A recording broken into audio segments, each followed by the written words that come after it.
Welcome to the Anubodh classes. This is all-in-one platform for all the competitive exams. हमने राजस्थान के दुर्गों की series start की है. उसी सीरीज में आज हम नेक्स्ट दुर्ग देखेंगे, जालौर दुर्ग. आज हम बात करने जा रहे हैं जालौर दुर्ग की. आप इमेज में देख सकते हैं जालौर दुर्ग गिरी श्रेणी में शामिल है. पहले हम राजस्थान के दुर्गों में जितने भी गिरी दुर्ग हैं वो कवर कर रहे हैं. जालौर दुर्ग राजस्थान राज्य के जालौर जिले के सुवर्णगिरी पहाड़ी पर स्थित है. आप इसे नोट कर लीजिए. दो चीज का आप ध्यान रखिए, एक तो ये कौन सी पहाड़ी पे कौन से दुर्ग अवस्थित है, एग्जाम में इससे क्वेश्चन आता है, और एक कौन सी नदी के किनारे, सुकड़ी नदी के दाहिने किनारे पर स्थित है ये. ठीक है, अब इसका प्राचीन नाम देखते हैं. जालौर किले का प्राचीन नाम है जबालीपुर, जालौरपुर. और इसका निर्माण के बारे में देखते हैं तो इसका निर्माण को लेके अलग अलग विद्वानों ने अलग अलग मत दिए हैं. जैसे डॉक्टर दशरथ शर्मा के अनुसार इसका निर्माण प्रतिहार शासक नागभट्ट प्रथम ने करवाया, और गौरीशंकर हीराचंद ओझा के अनुसार जालौर दुर्ग का निर्माण परमार वंश के शासकों ने कराया. अब ये दोनों ही मत है और कभी कभी एग्जाम्स में इनसे सवाल अक्सर पूछे जाते हैं. तो अगर ये आता है कि जालौर दुर्ग का निर्माण दशरथ शर्मा के अनुसार किसने कराया, तो नागभट्ट प्रथम ने, और गौरीशंकर हीराचंद ओझा के अनुसार परमार वंश ने. जिस विशाल पर्वत शिखर पर यह प्राचीन किला बना है उसे सोनगिरी, सुवर्णगिरी, हमने लास्ट स्लाइड में देखा, कनकाचल, और किले को सोनगढ़ अथवा सोनलगढ़ कहा गया है. नेक्स्ट देखते हैं, ये आप इंपॉर्टेंट मार्क कर लीजिए. एक इंपॉर्टेंट रचना है और बहुत बार एग्जाम्स में से सवाल भी आया है कि प्रसिद्ध ग्रंथ है कुवल्यमाला, उसकी रचना किसने की, उद्योतन सूरी ने, और उन्होंने इसी जालौर दुर्ग में इस ग्रंथ की रचना की है. प्रतिहार नरेश वत्सराज के शासनकाल में 778 ईस्वी में जैन आचार्य उद्योतन सूरी ने जालौर में अपने प्रसिद्ध ग्रंथ कुवल्यमाला की रचना की है. डॉक्टर दशरथ शर्मा के अनुसार प्रतिहार नरेश नागभट्ट प्रथम ने जालौर में अपनी राजधानी स्थापित की. अब आप देखिए कि ये जो डॉक्टर दशरथ शर्मा है, इनके अनुसार नागभट्ट प्रथम ने जालौर दुर्ग का निर्माण कराया, और प्रतिहार के पश्चात जालौर पर परमारों का शासन स्थापित हुआ, ऐसा मानना है डॉक्टर दशरथ शर्मा का. लेकिन गौरीशंकर हीराचंद ओझा के अनुसार क्या है कि वो ये मानते हैं कि परमारों को जालौर का वास्तविक निर्माता और संस्थापक मानते हैं. परंतु ऐतिहासिक साक्ष्य इस संभावना की ओर संकेत करते हैं कि उन्होंने पहले से विद्यमान व प्रतिहारों द्वारा निर्मित दुर्ग का जीर्णोद्धार या विस्तार करवाया. जो साक्ष्य मिले हैं उनसे ये सिद्ध होता है कि प्रतिहारों ने ही जालौर दुर्ग स्थापित किया, लेकिन परमारों ने उसका वापस से जीर्णोद्धार और विस्तार कराया. नेक्स्ट देखते हैं, जालौर दुर्ग के तोपखानों से परमार राजा विसल का एक शिलालेख मिला है जिसमें उसके पूर्ववर्ती परमार राजाओं का नाम उल्लेख है. आप एक चीज नोट कर लीजिए कि जो जितने भी शिलालेख और अभिलेख हैं इनसे एग्जाम्स में क्वेश्चन पूछा जाता है. तो इसमें दो चीजें मिली है. परमार राजा विसल का शिलालेख में पहली कि उसके पूर्ववर्ती परमार राजाओं का नाम उल्लेख है, और दूसरा इसमें राजा विसल की जो रानी थी मेलर देवी, उनके द्वारा सिंधु राजेश्वर के मंदिर पर स्वर्ण कलश चढ़ाने का उल्लेख मिलता है.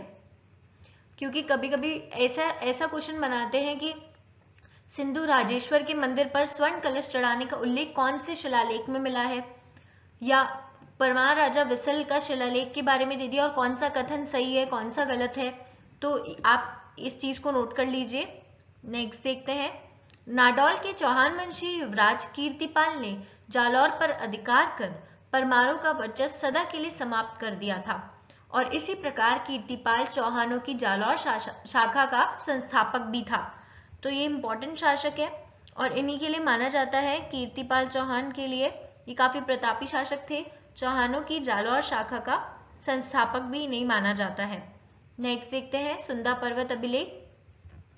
सुंदा पर्वत अभिलेख के बारे में है कि कीर्तिपाल के लिए राजेश्वर शब्द का प्रयोग हुआ है, और ये इंपॉर्टेंट अभिलेख है क्योंकि इसे एग्जाम में क्वेश्चन आ चुका कि कीर्तिपाल के लिए राजेश्वर शब्द का उल्लेख कौन से अभिलेख से प्राप्त हुआ. तो ये है सुंदा पर्वत अभिलेख, जो उसकी महत्व उपलब्धियों के अनुरूप उचित लगता है. कीर्तिपाल के वंशज जालौर के लिए सोनलगढ़ व उसकी सोनगिरी पर्वतमाला के नाम से सोनगरे चौहान कहलाए तथा बहुत ही वीर और प्रतापी शासक हुए। नेक्स्ट देखते हैं। जालौर के किले की स्थिति को देखकर ताज उल मासिर के लेखक हसन निजामी उस किले पर मुग्ध हो गए। कौन थे? हसन निजामी। इनकी पुस्तक का नाम है ताज उल मासिर। इन्होंने जालौर के किले के लिए कहा कि जालौर बहुत ही शक्तिशाली अजय दुर्ग है और जिसके द्वार कभी भी किसी विजेता द्वारा नहीं खोले गए, चाहे कितना ही शक्तिशाली क्यों ना हो। ये इतना इंपॉर्टेंट नहीं है बट मैंने एग्जाम पॉइंट ऑफ व्यू से बट मैं आपको बता देती हूँ, कभी कथन आ जाए तो आपको पता होना चाहिए कि किसने कहा। इसमें अब नेक्स्ट आप ये इमेज देख सकते हैं। ये दुर्ग का प्रथम द्वार है, प्रवेश द्वार, इसे सूरज पोल कहते हैं। ये नेक्स्ट है, ये वाली इमेज में देखिए, ये सेकंड प्रवेश द्वार है जिसे ध्रुव पोल कहा जाता है। बाकी भी द्वार हैं जिनका नाम है तीसरा चांद पोल और चौथा है सिरे पोल, भी बहुत मजबूत और विशाल हैं। नेक्स्ट स्लाइड देखते हैं। दुर्ग के ऐतिहासिक स्थलों के बारे में देखते हैं। जालौर दुर्ग के ऐतिहासिक स्थलों में मानसिंह के महल और झरोखे हैं, 2 मंजिला रानी महल है, प्राचीन जैन मंदिर है, चामुंडा माता और जोग माया के मंदिर, दहियों की पोल, संत मलिक शाह की दरगाह। इन सब में एक चीज इंपॉर्टेंट है, संत मलिक शाह की दरगाह, इसे इंपॉर्टेंट मार्क कर लीजिए और नोट डाउन कर लीजिए क्योंकि इससे प्रीवियस एग्जाम्स में क्वेश्चन आ चुका है। संत मलिक शाह की दरगाह कौन से दुर्ग में अवस्थित है? ये जालौर दुर्ग में उपस्थित है। जालौर के किले का तोपखाना बहुत ही सुंदर और आकर्षक है और इसके विषय में कहा जाता है कि यह परमार राजा भोज द्वारा निर्मित है। एक संस्कृत पाठशाला थी जो कालांतर में दुर्ग के मुस्लिम अधिपतियों द्वारा मस्जिद में परिवर्तित कर दी गई है तथा तोपखाना मस्जिद कहलाने लगी। और इसका दूसरा नाम क्या है? इसे अलाउद्दीन मस्जिद के नाम से भी जाना जाता है। अजमेर में निर्मित भव्य संस्कृत पाठशाला की भी वही गति हुई। आपको याद है कि अजमेर में एक संस्कृत पाठशाला थी जिसे बाद में 2.5 दिन का झोपड़ा मस्जिद बना दी गई। पहाड़ी के शिखर भाग पर निर्मित वीरमदेव की चौकी उस अप्रतिम वीर की यशोगाथा को संजोए हुए है। यदि ये क्वेश्चन आता है कि वीरमदेव की चौकी कौन से दुर्ग में स्थित है, तो ये है जालौर दुर्ग में। किले के भीतर और क्या क्या है? जबाली कुंड, सोहन बाव सहित अनेक जलाशय हैं और विशाल बावड़ियां हैं जिनसे जलापूर्ति होती थी। कानड़देव प्रबंध में जालौर के इस प्राचीन किले को एक विषम दुर्ग बताते हुए उसकी तुलना किससे कौन से दुर्ग से की है? चित्तौड़ से, चंपानेर के दुर्ग से और ग्वालियर आदि प्रसिद्ध दुर्गों से की गई है। किसमें? कानड़देव प्रबंध में। नेक्स्ट देखते हैं।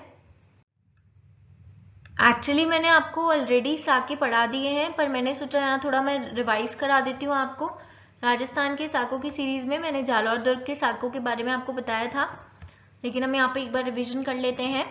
1311 ईस्वी में अलाउद्दीन खिलजी ने जालौर दुर्ग पर आक्रमण किया था और इस आक्रमण में जालौर के शासक कौन थे?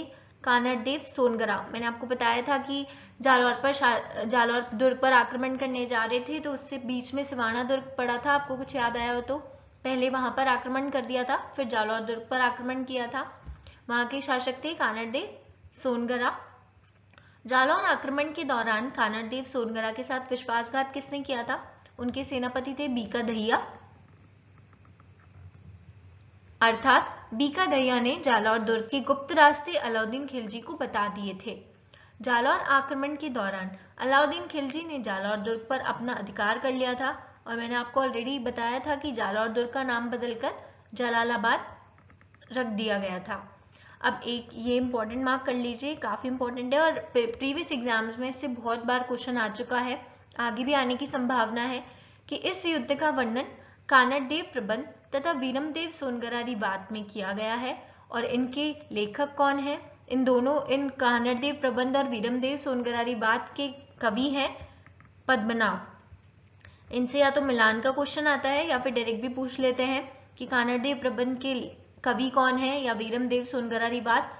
ये अभिलेख हैं, जितने भी ये लिखित ग्रंथ हैं, इन सभी को हम अलग से एक वीडियो में डिस्कस करेंगे, पर अभी यहाँ पर ये इस दुर्ग से रिलेटेड है इसलिए मैं आपको ये बता रही हूँ कि कानड़देव प्रबंध और वीरमदेव सोनगरारी बात इनके कवि है पद्मनाभ द्वारा रचित प्रसिद्ध ग्रंथ है।